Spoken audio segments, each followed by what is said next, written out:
인공지능 이슈가 뉴스와 SNS를 점령한 지 오래다. 오픈 AI를 필두로 시작된 인공지능 개발은 판도라의 상자를 개봉한 것으로 보인다. 인공지능은 어떻게 세상을 바꿀까? 아니, 그들은 내 밥그릇을 얼마나 어떻게 위협할까? 이 질문에 대해 명쾌한 답변을 주는 이는 아직 없는 것 같다. 그래서 많은 사람들은 인공지능의 성장을 내심 두려워하고 있다. 두려움은 내가 잘 모를 때 생긴다. 우리가 죽음을 두려워하는 것도 죽음 이후의 세계에 대해 전혀 알지 못하기 때문이다. 그렇다면 인공지능이 가장 잘하는 것은 무엇일까? 인공지능은 어떤 행위의 반복된 패턴을 읽어내는데 탁월한 능력을 소유하고 있다. 만약 당신이 하는 일이 매번 반복되는 방식의 형태라면 그 일은 인공지능으로 대체될 가능성이 매우 높다는 말이다. 나는 인공지능에게 대체되지 않는 인간의 직업 특성을 수차례 질문했다. 인공지능 서비스들은 다음과 같은 항목이 당신이 살아남을 수 있는 능력이라고 공통적으로 답했다. 1. 인간의 감정을 읽고 신뢰관계를 구축하는 능력. 2. 예측 불가능한 상황에서 창의적인 문제 해결 능력. 3. 맥락을 이해하고 독창적인 가치를 창출하는 능력. 4. 전문성과 AI 도구를 결합해서 성과를 내는 능력. 5. AI의 위험을 통제하고 공공성을 유지하는 판단력. 그럼 이 5가지 조건에 부합하는 직업은 무엇일까? 난 세일즈맨이라고 생각한다. 세일즈는 기획, 연출, 그리고 연기를 모두 소화해내야 하는 종합예술이기 때문이다. 물론 당신이 내 생각에 동의하지 않을 수 있다. 아직까지 세일즈는 힘들고 어렵고 그리고 아쉬운 소리를 해야 하는 일, 즉 의뢰 직업으로 알려져 있기 때문이다. 그런데 알고 있는가? 성공적인 CEO들은 대부분 세일즈맨 출신이라는 것을. 아니, 사업 자체가 세일즈의 다른 이름이라고 해도 과언이 아니다. 그리고 당신이 하고 있는 일도 본질적으로 세일즈다. 당신은 오늘도 치열한 밥벌이를 위해 자신의 노동력과 시간 그리고 에너지를 팔고 있다. 데일 카네기의 말처럼 인생 자체가 세일즈다. 구직을 하든 연애를 하든 결혼을 하든 모든 일의 핵심은 자신을 파는 행위이다. 나는 세일즈맨이 인공지능 시대를 돌파할 수 있는 직업 중 하나라고 생각한다. 인공지능이 고객과 소통해서 판매를 할 수는 없기 때문이다. 물론 모든 세일즈맨이 인공지능의 공습을 피할 수 있다는 말은 아니다. 부지런히 자기 개발을 게을리하지 않고 고객과의 신뢰관계를 구축하는 유능한 사람만이 해당될 것이다. 분명 인공지능은 적이 아니라 검이다. 그것도 아주 탁월한 무기이다. 당신은 이 탁월한 도구를 통해서 자신만의 필살기를 만들어 나가야 할 것이다. 이 책은 전설적인 세일즈맨 프랭크 베트거의 진솔한 경험이자 살아있는 기록이다. 세일즈맨은 고객이 인생이라는 히말라야 산맥을 넘어갈 때 묵묵히 함께 동행하는 셰르파임을 잊지 말아야 한다. 성공을 꿈꾸는, 변화를 꿈꾸는 모든 분이 이 책을 통해 인생의 산맥 타기에 성공하기를 바란다. 이 책이 당신의 여정의 길잡이가 되기를 진심으로 희망한다. 안녕하세요. 마음이 쉬어가는 곳 힐링필드입니다. 오늘은 데일 카네기가 극찬한 최고의 세일즈 고전 프랭크 베트거의 실패에서 성공으로를 소개합니다. 한때 메이저리그에서 활약하던 프랭크 베트거는 어깨 부상으로 선수 생활을 접고 세일즈맨으로 인생을 다시 시작하게 됩니다. 하지만 처음 10개월은 참담한 실패의 연속이었죠. 모든 것을 포기하려던 그때 데일 카네기를 만나고 그의 인생은 완전히 바뀌게 됩니다. 이 책이 세일즈 분야에서 필독서가 된 이유는 바로 저자의 실패담에 있습니다. 실패는 끝이 아니라 성공을 위한 필연적인 과정임을 이야기하죠. 사실 실패를 딛고 일어난다는 건 말처럼 쉬운 일이 아닙니다. 이미 먼 길을 달려왔는데 되돌아가야 할 때 혹은 아직도 목적지가 보이지 않을 때 느끼는 그 무력감은 겪어보지 않고는 쉽게 말할 수 없습니다. 그럴 땐 여기서 잠시 쉬었다 가자 라고 말해주는 누군가가 필요합니다. 저에겐 이 책이 그랬습니다. 책을 읽는 동안 다시 한번 해볼 수 있겠다는 마음이 조용히 올라오더라고요. 오늘 제가 들려드리는 이야기가 누군가에겐 다시 일어설 수 있는 작은 숨고르기가 되었으면 합니다. 미국의 수도 워싱턴 DC에는 미국의 3대 대통령인 토머스 제퍼슨을 기념하는 제퍼슨 기념관이 있다. 어느 날 이곳에 새로운 기념관장이 부임했다. 그는 기념관을 둘러보다가 대리석 벽이 다른 건물보다 유달리 빠르게 부식되고 있음을 발견했다. 기념관장은 청소 직원들을 불러 대리석 부식에 대해 질문을 던졌다. 왜 대리석이 그렇게 빨리 부식될까요? 청소 직원에게 돌아온 대답은 아주 간단했다. 대리석을 세제로 자주 닦기 때문입니다. 기념관장은 고개를 끄덕이면서 두 번째 질문을 했다. 왜 대리석이 부식될 만큼 세제로 자주 닦는 겁니까? 청소 직원은 기념관장이 예상치 못한 답변을 내놨다. 너무 많은 비둘기들의 배설물 때문입니다.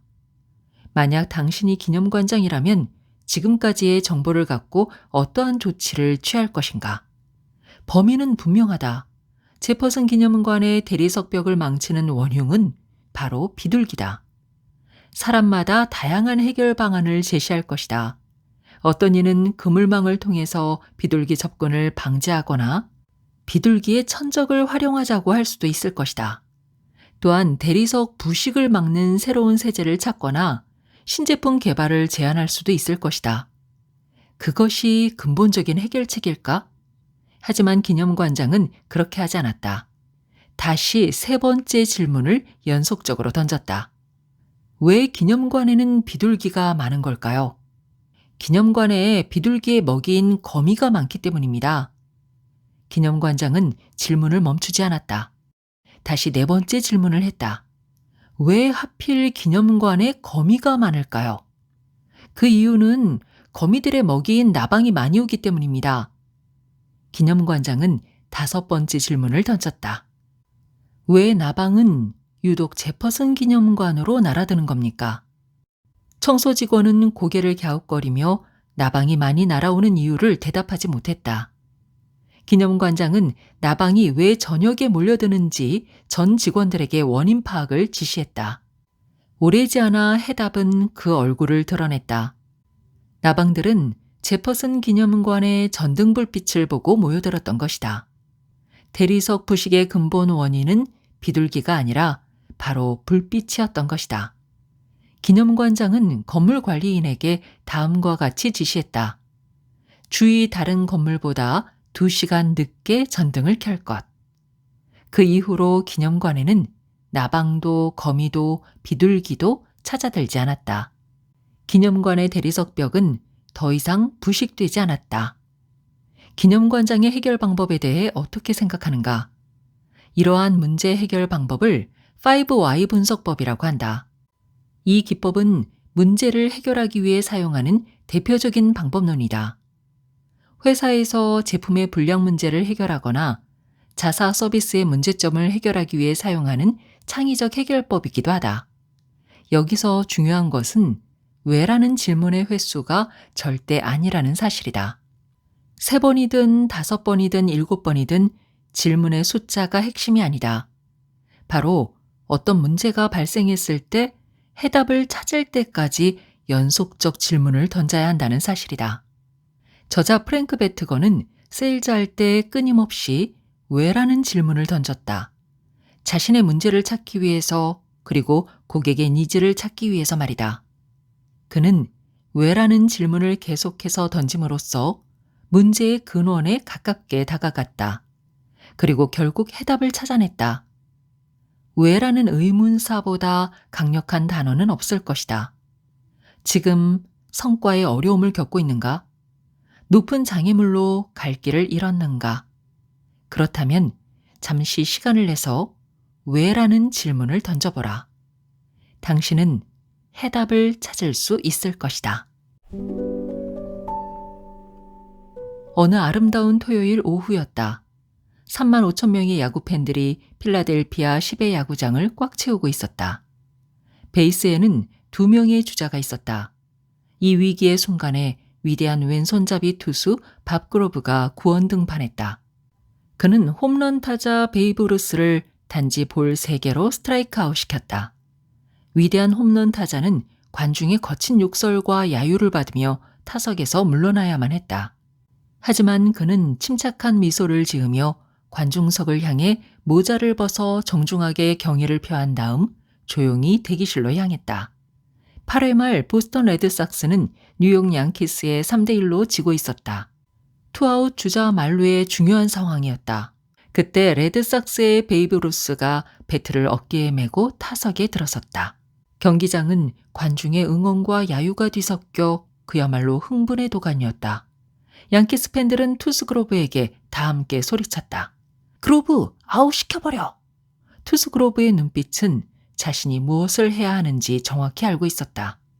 강타자 베이브가 타석에 들어섰을 때 경기장에는 정적이 감돌았다. 양키스의 포수가 수신호를 보냈고 투수는 번개 같은 속도로 볼을 던졌다. 베이브는 배트를 휘둘렀고 아쉽게도 파울이었다. 심판이 외쳤다. 스트라이크 원. 포수가 다시 수신호를 보냈고 투수가 볼을 던졌다. 그로브의 공은 정광석화와 같이 포수의 글러브에 꽂혔다. 베이브는 배트를 힘껏 휘둘렀으나 공을 치지 못했다. 스트라이크 2. 베이브는 헛스윙을 하면서 균형을 잃고 비틀거리며 땅바닥으로 쓰러졌다. 그라운드에는 먼지가 뿌연 연기처럼 일어났다. 양키스 관중들의 흥분은 극을 치닫고 있었다. 당시 나도 경기장에 있었다. 주위가 얼마나 시끄럽던지 옆 사람 목소리조차 들을 수 없었다. 베이브는 먼지를 털어내고 다시 배팅을 준비했다. 투수는 온 힘을 모아 눈에 보이지도 않을 만큼 엄청나게 빠른 공을 던졌다. 베이브는 배트를 휘둘렀고 그 볼은 다시 경기장으로 돌아오지 않았다. 공은 경기장 중앙 점수판을 넘어 장외 홈런이 되었다. 야구 역사상 가장 큰 홈런이었다. 베이브 루스는 베이스를 돌아 엄청난 갈채를 받으면서 호민했다. 나는 그가 관중석을 향해 인사하는 모습을 세심하게 관찰했다. 그의 표정은 앞서 아웃당했을 때 관중의 야유를 받으며 지었던 표정과 똑같았다.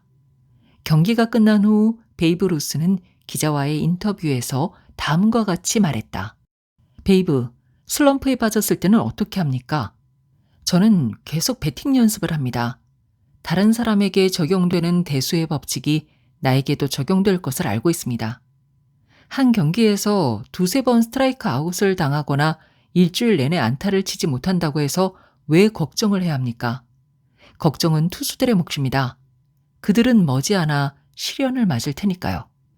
베이비 루스는 대수의 법칙에 대한 흔들림 없는 믿음을 갖고 있었다. 이 믿음이 시련과 실패를 웃음으로 받아들일 수 있도록 해준 것이다.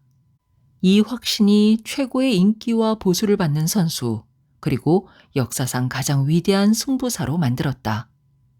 우리는 스포츠 영웅에 대해 이야기할 때 그들의 실패 경험은 잘 이야기하지 않는다.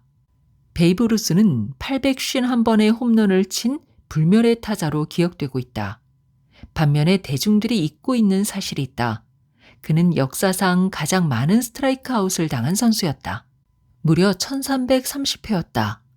그는 1330번의 야유와 질타 속에서 벤치로 되돌아가는 수모를 인내했다. 그러나 그는 실패의 쓴잔에 좌절하지 않았다. 혹시 당신은 지금 실패로 용기를 잃었는가? 우수사원 명단에 자신의 이름이 없어도 그것을 자신의 실패로 인정하지 마라. 자신의 일상과 기록을 다시 검토해보라. 진짜 이유를 찾아라. 결국 자신이 충분한 노력을 하지 않았음을 알게 될 것이다. 당신은 자신을 믿고 있는가? 지금 하고 있는 일에 자부심을 느끼고 있는가? 좌절과 실패를 각오하고 있는가? 당신이 지금 실패를 경험하고 있다면 베이브 루스가 스트라이크 아웃을 당한 것과 같다. 스트라이크 아웃의 횟수가 늘어날수록 다음번에 안타를 칠 확률은 높아진다. 실패의 경험이 증가할수록 성공의 기회는 높아질 것이다. 오늘 실패할 것을 두려워하지 마라. 매일 3할의 타율을 유지할 수는 없다. 관중들은 최선을 다하는 선수는 좋아하지만 쉽게 포기하는 선수는 경멸한다. 당신이 초반에 스트라이크 아웃을 당하는 것은 아무도 기억하지 않는다. 당신의 9회 말 말로 홈런만을 기억할 것이다. 결국 당신이 성공한다면 실패는 아무것도 아니다. 계속 나아가라. 어제의 당신보다 오늘 성장하는 자신의 모습에 집중하라. 한 걸음 한 걸음 걸어 나간다면 불가능해 보였던 정상에 도달해 있을 것이다. 용기는 두려움이 없는 상태가 아니라 두려움을 극복하는 것이다. 지금까지 세이버스에서 펴내고 박중환이 옮긴 프랭크 베트거의 실패에서 성공으로였습니다. 이 책에는 중간중간 편집자의 코멘트가 실려 있는데요. 마치 족집게 강사처럼 저자의 글을 더 깊이 이해할 수 있도록 도와줍니다. 그 중에서 행동은 마음을 변화시킨다라는 글이 특히 마음에 와닿았는데요. 내용을 간추리면 이렇습니다. 프랭크 베트거는 어린 시절에 찡그린 인상 때문에 사람들에게 좋지 않은 이미지를 주곤 했다고 해요. 그 인상을 바꾸기 위해서 그가 선택한 방법은 바로 억지로 웃는 것이었습니다. 그런데 이 단순한 행동이 결코 무의미하지 않다는 걸 입증하는 연구들이 실제 있었습니다. 1988년 인성 및 사회심리학 저널에 실린 연구 논문을 보면 행동과 감정의 상관관계라는 주제로 진행한 실험이 있습니다. 연구진은 참가자를 두 그룹으로 나누고 A그룹은 볼펜을 입술로 물고 B그룹은 볼펜을 이로 물게 했습니다. 입술로 볼펜을 문 A그룹은 얼굴 근육이 마치 화가 난 표정처럼 움직였고 이로 볼펜을 문 B그룹은 웃는 표정처럼 얼굴 근육이 변했죠. 이 상태에서 짧은 만화를 보게 하고 만족도를 평가했는데 B그룹의 만족도가 더 높게 나왔습니다. 같은 내용의 만화를 보고도 더 재미있다고 느낀 건데요. 억지로 만든 웃는 표정이 실제 감정에까지 영향을 준 거죠. 데일 카네기는 말했습니다. 당신이 이미 행복한 것처럼 행동하면 정말 행복해질 것이다. 거울을 볼 때 우리가 먼저 신경 써야 할 것은 주름살이 아니라 입가의 미소임을 다시 한번 마음에 새기게 됩니다. 오늘도 힐링필드와 끝까지 함께 해주셔서 감사합니다. 건강하세요.